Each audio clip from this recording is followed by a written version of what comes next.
آج ہم خداوند کے مقدس پاک کلام میں سے زبور نمبر 53 پڑھیں گے۔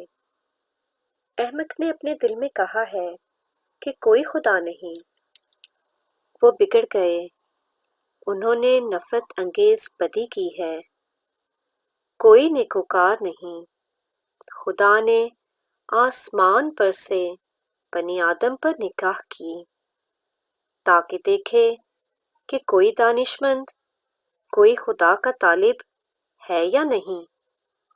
وہ سب کے سب پھر گئے ہیں، وہ باہم نجس ہو گئے، کوئی نیکوکار نہیں، ایک بھی نہیں۔ کیا ان سب بد کرداروں کو کچھ علم نہیں، جو میرے لوگوں کو ایسے کھاتے ہیں جیسے روٹی، اور خدا کا نام نہیں لیتے؟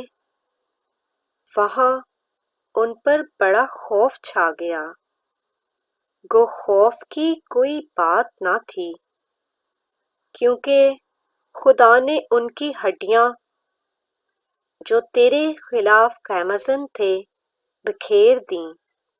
تو نے ان کو شرمندہ کر دیا، اس لیے کہ خدا نے ان کو رد کر دیا ہے۔ کاش کہ اسرائیل کی نجات صیون میں سے ہوتی۔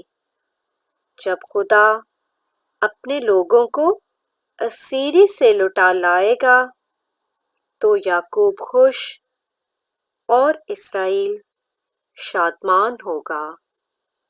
پاک کلام کے پڑھے اور سنے جانے پر خداوند کی برکت ہو، آمین۔